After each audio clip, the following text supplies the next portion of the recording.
It can be really hard to talk to the camera, so this is really good practice for me. I was gonna do a Q&A in October, but just things worked out in a certain way that I realized it might be just better to do it this week instead. And if you are not interested in a Q&A, don't worry at all. I will be back next week with my more usual content. I thought it would just be fun to get a little more personal and learn about you guys as well, because I would love if you...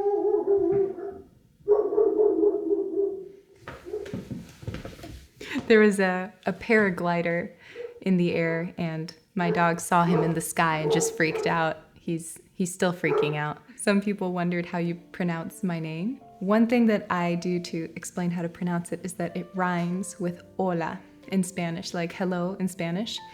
Hola rhymes with my name, Paola.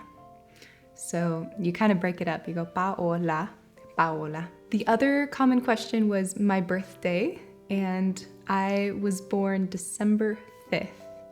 I am 24 years old. I'm gonna be turning 25 this December, which feels monumental, so that's really exciting. My brother, he is 23, and my sister is 27, and her name is Liana, and my brother, who you guys kind of know already, his name is Rohan. So another question I got was about my parents and the languages I speak. And my father, he was born and raised here in Washington State, actually. And my mother, she is native Puerto Rican. I would definitely say I am fluent in English and Spanish, but my spelling in Spanish is not very good. I had quite a few people ask me how I'm doing, and I thought that was really sweet. So I wanted to say thank you. I'm doing very well. Thank you very much for asking. It's been a very relaxing, lovely month for me. If you had to choose a different path for yourself, what would it have been? If I had chosen a different path, I think there is a likelihood I would have gone on to do more advanced studies in English literature, and I might have become a professor, but it just wasn't the right time. You know, and I wanted to experiment a little more with my more creative side. It was very important to me to find ways to involve my art and creativity into my daily life, and being a professor didn't seem like the right path at this time. Also, when I was much younger, when I was a teenager, I was very convinced I was going to be a veterinarian. I cared a lot about animals and working with them, and it was something very meaningful to me. I think I will always have rabbits in my life. They're such sweet and kind and gentle creatures if you were able to raise them from very young and teach them to be comfortable with humans. I've just always enjoyed them. But yes, being a veterinarian was definitely not the path for me. Another great question I got was, what do you do to relax? And I wanted to go over that because it's probably some things that might surprise you. I actually am a bit of a nerd and I love board games. And thankfully my brother and my dad and my boyfriend all love board games as well. That is one thing I love to do to relax. It's always wonderful because I get to spend time with my family too. And recently one of my favorite games to play is called Everdell, and I will show you some images of it because you will see why. It is all based off around little adorable animals and it's really cute. So this is definitely not a game for people who have never tried board games before because it is a bit complicated to learn, but if you're already kind of experienced with more nerdy board games, you will definitely enjoy it, I think. Another thing I do is that I have a little mini projector. It's really cheap, so the image quality is not that great, but I love to project it on my wall at night, and it has a speaker too, so I can play kind of ambient music, and I really enjoy that at night. It's very relaxing. I also love lighting candles. That is actually a brand new hobby of mine.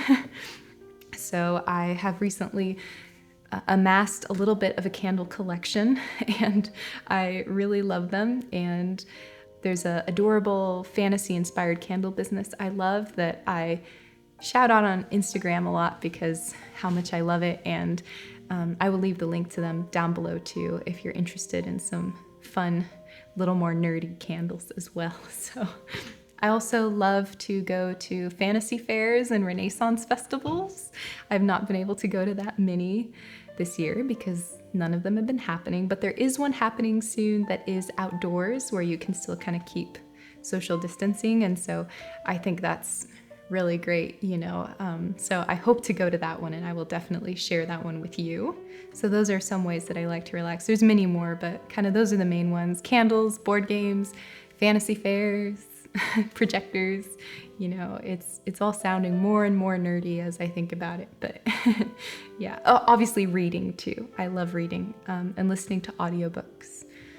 I got a lot of questions and requests for book recommendations. So to prevent myself from talking for 3 hours about my books and not getting to any other questions, I've put a lot of my favorite books down below, as well as taken that opportunity to answer some really common questions that kept popping up. If your question isn't answered on the video, please check down there. And if I still don't get to your question, I hope to do another one of these at some point in the future. So one very good question I got from several people was, what are the downsides of living rural? What are the downsides of your lifestyle right now? And there's definitely downsides of living out here as opposed to the city. One of them is that when you are in such a rural area, there just aren't that many people. You may not be able to find a large group of people that share some of your hobbies or interests.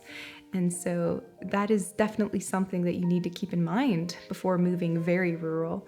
That can be challenging, but also, my experience here has been that I really have embraced learning about new people with all types of different backgrounds and interests. And even though they don't share my interests, I can still learn and gain a lot from knowing them. So it all depends on your personality and how important it is for you to have a large group of people that are similar to you or have a similar background to you.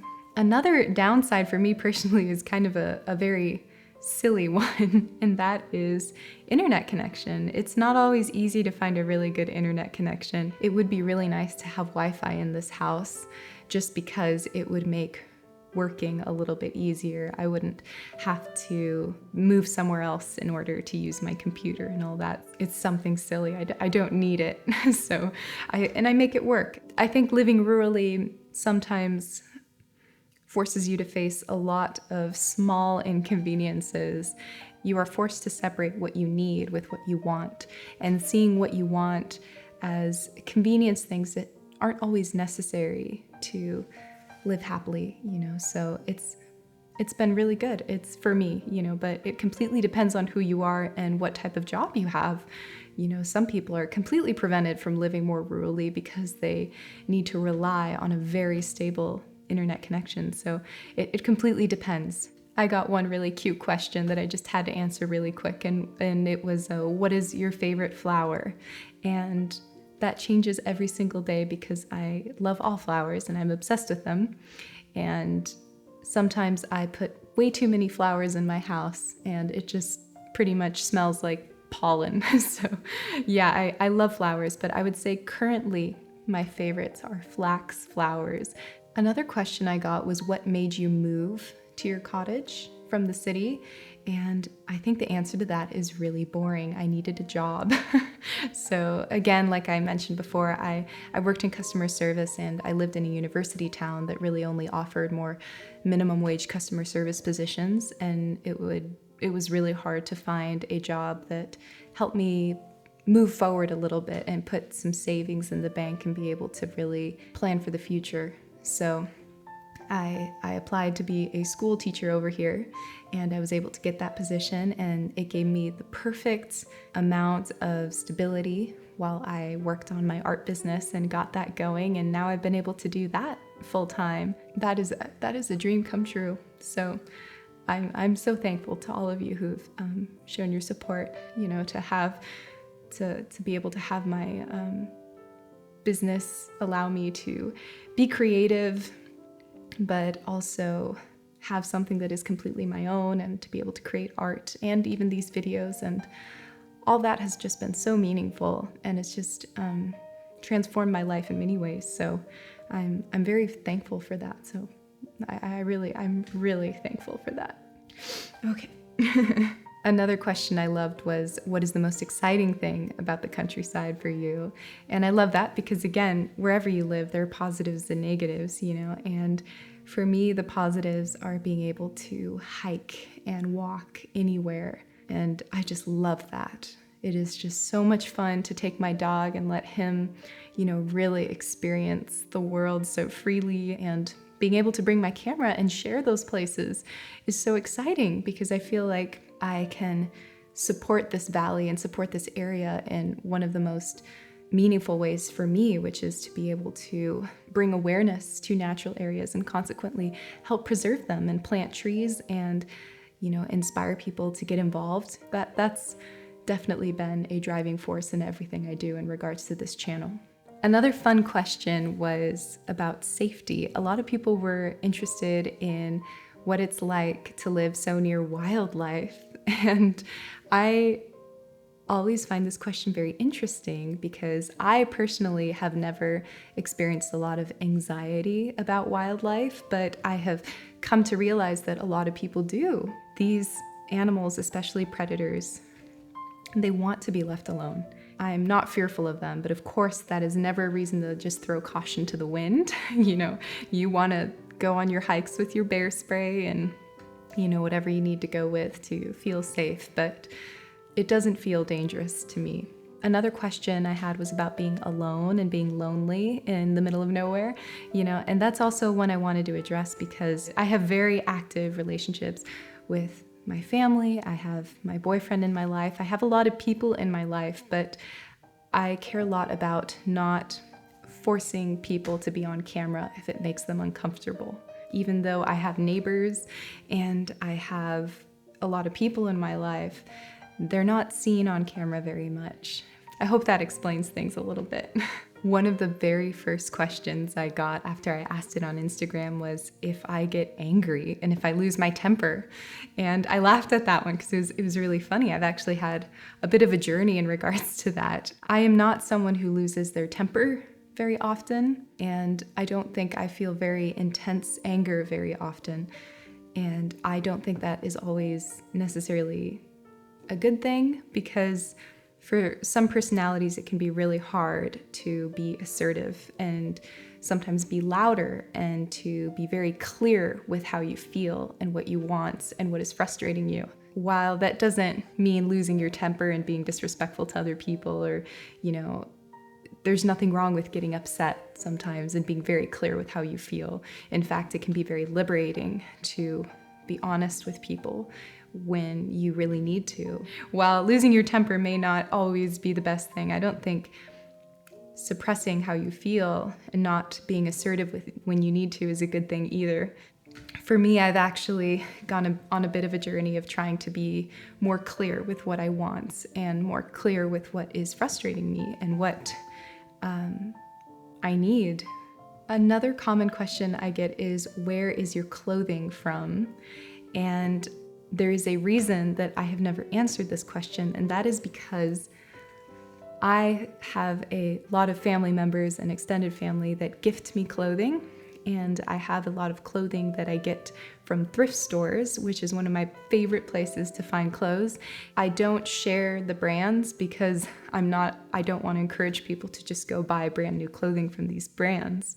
I try to wear the clothes I already have and secondhand clothes, and I enjoy dresses and all that, but clothing isn't a big part of my life. Every dollar I spend on something else could be something I spend on a book. So, if anything is gonna grow exponentially, it's gonna be my book collection. I got a question about my boyfriend and how I met him. We were actually set up by my mother. I wasn't happy about it initially, but things changed and worked out very well. So I had one question from a woman asking what strategies I use in order to deal with grief. And that's a hard question because I think every person deals with grief differently. But I will say this, and it is some words that were given to me by an old friend. They described losing, for example, losing someone important in your life, or having a time of a loss, as you become a living memorial to the people that you have lost. I really like that idea that we continue to breathe and walk this earth as memorials to people we have loved and we no longer have in our lives. And through that, we keep them alive. I love that way of looking at it. A time of grief after losing someone will always be transformative. While you cannot physically bring back those people in your life, you can share their story. I hope that makes sense, but thank you for that question. It's one I will have to think more about and speak more on in the future. Another question was, what do you think is the bravest thing you have ever done? I will say a silly thing and a not so silly thing. I think the silliest brave thing I've ever done is gone skiing. I spent a portion of my childhood in Puerto Rico, and then I spent a lot of it in the south of the States as well. And my mother is from the tropics as well, so we just never experienced winter sports very much. And I went skiing for the first time last year, and it was just about the scariest thing I've ever done. My mother is outside. It's okay. Okay. Te amo.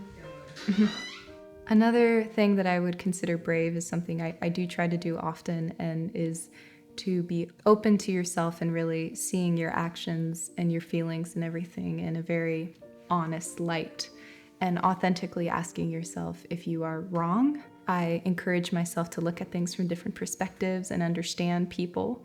I think it's very brave to try to have those interactions with an open mind. One of the bravest things maybe is to come up to someone and say, I'm sorry, or also, when equally necessary, to say, I love you. Saying sorry and reminding people we love them are two very important things that all of us need to do. Not all human interactions are about who's right and who's wrong.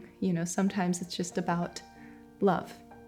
Are there snakes here? Yes, there are snakes. There are rattlesnakes and bull snakes and all types of snakes in this area. Yeah, but again, just like bears and cougars and predators, they really don't want to be bothered, so it's definitely something to be aware of and be careful about. Some people thought I had built this cottage and that it is off-grid, and I have not built this cottage. I've built fairy houses before. They've been about this big and very foundationally unsound, so there you go. The second to last question I got was about English and what I studied in university. I assume there are at least several students watching this, so I don't know if this will be helpful to you, but at least I can share kind of what I did. So I ended up applying to University College of Dublin in Ireland, and I had a lot of fun. I did gain a lot from it, and I enjoyed it, and I enjoyed studying English over there, but I ended up wanting to go back to the United States once my parents also moved back there. I've always been very family oriented, and it means a lot to me to just be near my parents and my siblings, so that was always the motivating force in all my decisions, even coming over here. So yeah, I finished my literature degree in Western Washington University in Bellingham. I think with a lot of degrees in the arts, you can make it a lot more, or maybe even slightly less challenging, depending how you approach it and how much time and energy you put into it. And I cared a lot about my degree, and I was thinking about being a professor, so I put a lot of effort in my English degree, and it has been extremely useful, and it has helped me a lot, especially in the area of presenting myself in writing in a very eloquent way. I learned a lot. I read a lot of books. I started my love of just historical children's literature, and it was very, very fruitful. I really enjoyed it. Lastly, a couple people were wondering if I'm ever going to write a children's book, and for sure, yes. I have a lot of ideas for children's books. I would love to write one in the future. I have not quite had time, but I am actually working on a book for adults right now. So that is something I've been working on for about 4 months now, and I hope to have something produced by next year. So I'm very excited about that. It's been a lot of fun, and I'm trying to do a lot of illustrations for it and photography, so we will see where that goes. But definitely I will write a book and a children's book in the future. That is an enormous goal of mine. Again, I answered a lot more questions in the description bar, so if I didn't answer it, do check that out because I didn't want this to be too verbose. Well, I know that you guys asked a lot more questions, but I can't remember any more of them right now, so I think I will leave it there. But yeah, I hope to introduce you to my family very soon. They have agreed to be part of a future video, and I would love for you guys to meet them. And that's something else that will come up in the future. I will see you next week with my more usual content, but let me know if you enjoyed this because it's kind of fun to do from time to time, and I would love to get more comfortable in front of the camera because that's a goal of mine, and it's hard to do. I don't know how so many people do it so well. So wishing you all a wonderful day or night, and I will see you next week. Goodbye.